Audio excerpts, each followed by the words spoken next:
میرے تمام سننے والوں کو السلام علیکم۔ جہاں بھی رہیں خوش رہیں، آباد رہیں۔ آج کی کہانی کا نام ہے قصہ ایک شادی کا، اور اس کو لکھنے والی ہیں زارا زرکا سکندر۔ تو چلیے بنا وقت ضائع کیے کہانی شروع کرتے ہیں۔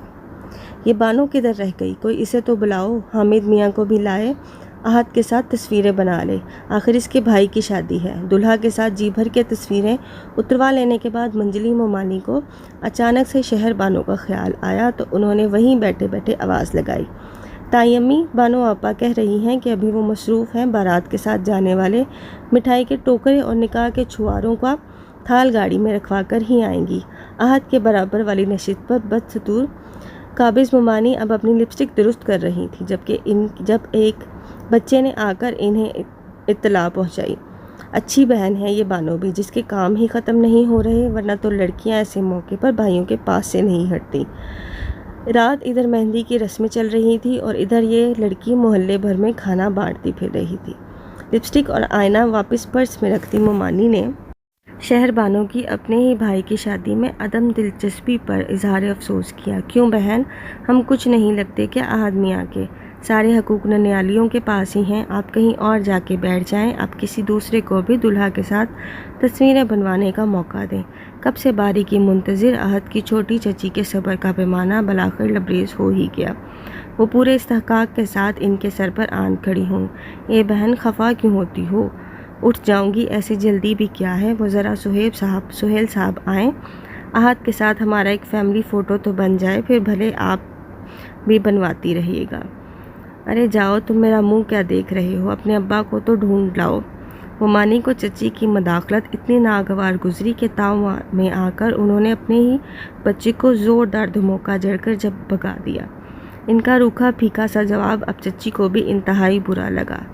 اچھا اب سمجھی، یہاں تو ماتھا دیکھ کر ٹیکے لگائے جا رہے ہیں، جو جتنی بڑی سلامی چڑھائے گا اتنی ہی عزت پائے گا۔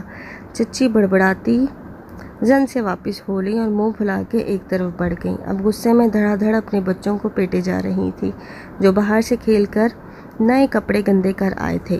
ان کا تو مومانی پر سے ابھی کل رات کا غصہ نہیں اترا تھا، جب مہندی کی تقریب میں کھانے کے دوران عجلت میں حلیم کا ڈونگا اٹھاتے ہوئے مومانی کے ہاتھ سے پھسل کر چچی کے بڑے بیٹے انس پر جا گرا تھا۔ ہائے میرا بچہ! چچی تڑپ اٹھیں۔ بچہ بیچارہ حلیم میں لت پت ہو گیا۔ وہ تو شکر ہے کہ حلیم زیادہ گرم نہ تھی اور بچے کو نقصان نہ پہنچا۔ آپ کو دکھائی نہیں دیتا کیا وہ دھاڑی؟ تو مومانی لگی فوراً معذرت کرنے۔ چچی انہیں سنانا تو خوب چاہتی تھی، مگر دیگر مہمانوں کے بیچ بچاؤ کروانے پر صبر کے گھونٹ پی کے رہ گئیں اور خونخوار نظروں سے مومانی کو گھورتے بچے کو لے کر غسل خانے کی جانب دوڑیں۔ لو، بارات نکلنے کا وقت ہو چلا ہے اور ابھی تک سلامیاں ہی نہیں شروع ہوئیں۔ پارلر سے تیار ہو کر اماں سیدھی ہال کمرے میں ہی چلی آئیں، جہاں احد دولہا بنا بیٹھا تھا۔ حسن، تمہارے ابا کہاں ہیں؟ انہیں تو دیکھو، تیاری میں وقت لگا کر آج کیا وہ عورتوں کو بھی مات دیں گے؟ اپنے شوہر نامدار کو وہاں نہ پا کر انہوں نے آئینے کے سامنے کھڑے ٹائی لگانے کی سعی میں دستوں گریباں حسن کو دوڑایا، اور سنو، ان سے کہنا آتے ہوئے نئے نوٹوں کی گڈی بھی لیتے آئیں، وہی الماری میں ہے۔ اماں نے واپسی بلا کر اسے یاد دہانی کرائی۔ ادھر احد کا فون کب بجے جا رہا تھا۔ او بھائی میرے، کیسے سمجھاؤں تمہیں کہ دیگوں کا جتنا مسالہ سامان آنا تھا آ گیا، اور اسی میں ہی ولیمے کا کھانا تیار کرو، میں ایک پیسہ بھی اوپر نہیں دینے والا۔ نائی کا فون سنتے ہی احد غضبناک ہونے لگا۔ او ہو، گھی کم ہے تو کیا ہوا، قورمے میں اس کی مقدار گھٹا کر تم متنجن میں بڑھا دو۔ مجھے بتاؤ اس میں مسئلہ کیا ہے، کچھ اپنا دماغ بھی استعمال کرو، یا سب کچھ میں ہی بتاؤں؟ خود سوچو کہ گھی کا بھاؤ کہاں جا رہا ہے، اور ڈاکٹر تو ویسے بھی آج کل زیادہ گھی کھانے سے منع کرتے ہیں۔ کیوں تم مہمانوں کو بیمار کرنے کے در پہ ہو؟ دوسری جانب نائی بھی اپنی بات پر بضد تھا۔ تمہارے جو جی میں آئے کرو بھائی، اور مجھے کم از کم سلامیاں تو سکون سے وصول کر لینے دو۔ اب احد نے بھنا کر فون ہی بند کر ڈالا۔ ابا، کیا آپ ابھی تک تیار نہیں ہوئے؟ ابا کو نکر بنیان میں کمرے کے چکر کاٹتے دیکھ کر حسن نے بمشکل اپنی ہنسی دبائی، اور باہر اماں خفا ہو رہی ہیں، جلدی کریں ابا، اور آتے ہوئے ساتھ الماری میں سے نئے نوٹوں والی گڈی بھی یاد سے لیتے آئیے گا۔ ارے منو، کیا یوں ہی چلا آؤں؟ کپڑوں کے بغیر ہی شدید غصے میں ابا حسن پر ہی چڑھ دوڑے۔